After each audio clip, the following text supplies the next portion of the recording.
The 2025 offseason is not off to a great start for the Los Angeles Lakers. The team already lost Dorian Finney-Smith in free agency. There are rumors that LeBron James could want to trade, and the only free agent signing they made on day one was forward Jake LaRavia, who averaged 7.3 points per game last season.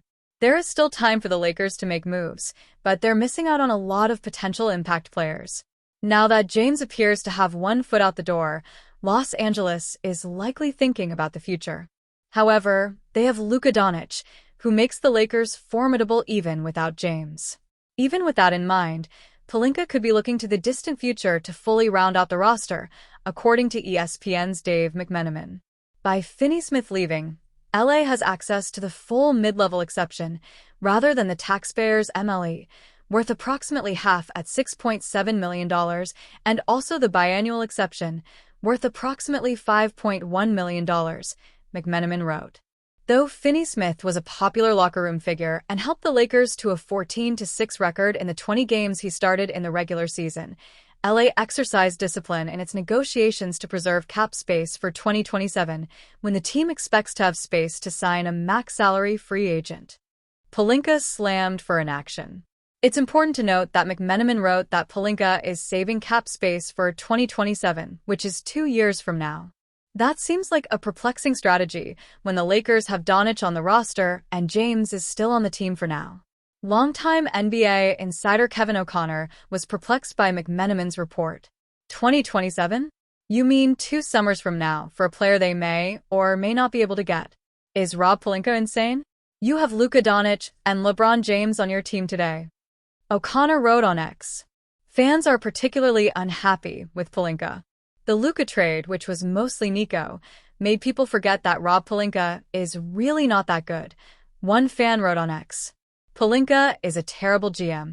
Why give up 3-2 NDS if you had no intention of giving DFS the deal he wanted? Another fan wrote. The Lakers are changing ownership, so Pelinka doesn't have the same amount of job security. It remains to be seen if he'll have the chance to enact his plan for 2027. LaRavia was Lakers' first call. LaRavia isn't a name that will get fans too excited, but he was a player whom the Lakers coveted. According to The Athletic's Dan Woik, they were eager to get him signed. According to league sources, LaRavia was the Lakers' first call when free agency officially opened at 3 p.m. Pacific time on Monday, Woik wrote. In his conversation with Rob Pelinka and Lakers coach J.J. Redick, LaRavia and his team were impressed with the ways Pelinka sold the strengths of the Lakers brand and Redick's detailed vision for how he'd like to use the young wing. LaRavia should be a key role player for the Lakers, but there are still many needs on the roster, especially at center. The Los Angeles Lakers guard Dalton Knecht is coming off an up-and-down rookie campaign where he averaged 9.1 points and shot 37.6% from 3 across 78 games. Selected 17th overall by the Lakers last year, Knecht showed flashes of promise, but struggled for a consistent role down the stretch, as fluctuating minutes limited his impact throughout the season. Trade speculation surrounding Knecht first surfaced at the deadline when the Lakers reportedly packaged him in a failed deal for Charlotte Hornets center Mark Williams in February. That move never materialized, but it signaled the front office's willingness to include the rookie sharpshooter in talks. Now, the Lakers' decision to sign Jake LaRavia in free agency has only fueled the idea that Knecht could be on his way out of LA. ESPN's Dave McMenamin added more intrigue on Monday when he posted about the history between the two young wings. In a message on X, McMenamin said there could be edgy training camp competition between Knecht and LaRavia, given their history. He was referring to a game during Knecht's first NBA start in November when LaRavia, then with the Grizzlies, caught him with an elbow to the jaw. However, given the news of LaRavia's arrival, Lakers fans are already bracing for Knecht's departure. Well, Knecht is getting traded, one fan wrote. Dalton won't be here, lol, that's why Jake is here now, another fan assured. Dalton's not going to be in training camp, a third fan echoed.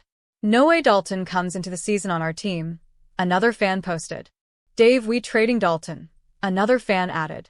Knecht should be gone by then, another fan said. LeBron James' agent, Rich Paul, made comments after James picked up his player option that alluded to the all-time great not being happy with the current state of the Los Angeles Lakers roster. Some took this to mean that James wants to be traded, but more likely, he is just putting pressure on the Lakers' front office to make some moves. The most glaring thing the Lakers need to do is address the center position, so they should consider a trade for Robert Williams of the Portland Trail Blazers. Lakers' potential trade package for Robert Williams. Lakers receive Robert Williams. Trail Blazers receive Gabe Vincent, second-round pick. The Lakers deployed Jackson Hayes and Rui Hachimura at the center position in the postseason last year. That, unsurprisingly, led to their elimination in the first round. The lack of big man depth was a byproduct of trading for Luka Doncic. The deal for the Slovenian guard that shocked the NBA world was well worth it, as it was one of the biggest trade fleeces ever and sets the Lakers up for success for the next decade. However, the departure of Anthony Davis left the team without interior scoring, rebounding, and rim protection. Doncic and James will need someone who can fill those roles next season if the Lakers are to compete for the championship. So far through free agency and the NBA draft, the position hasn't been addressed. Paul said, James, knows the Lakers are building for the future.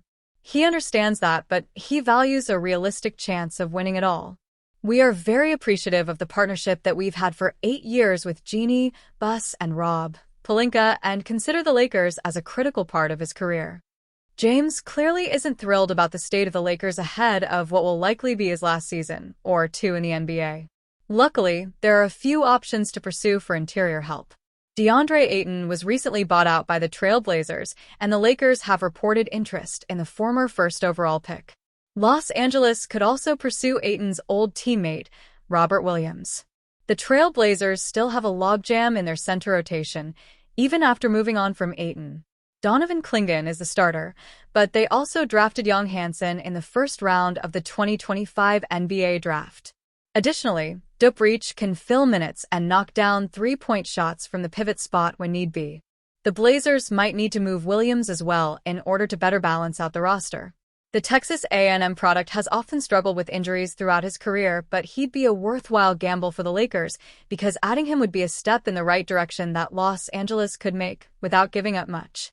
Williams' injury history and the Trail Blazers' willingness to get rid of Ayton for nothing means that Portland might ship off Williams for cheap. The Lakers only have to sacrifice Gabe Vincent and a second-round pick in this deal. When healthy, Williams is one of the best shot blockers in the NBA. He'd likely also thrive catching lobs from James and Doncic, who are 2 of the best playmakers in the league. Would the Trail Blazers trade Robert Williams? The Trail Blazers have been active this offseason. In addition to shuffling around their center rotation, they made one of the biggest trades of the offseason when they sent out Anthony Simons for Jrue Holiday. The ex-Boston Celtic is a 2-time champion and one of the best defensive guards in NBA history.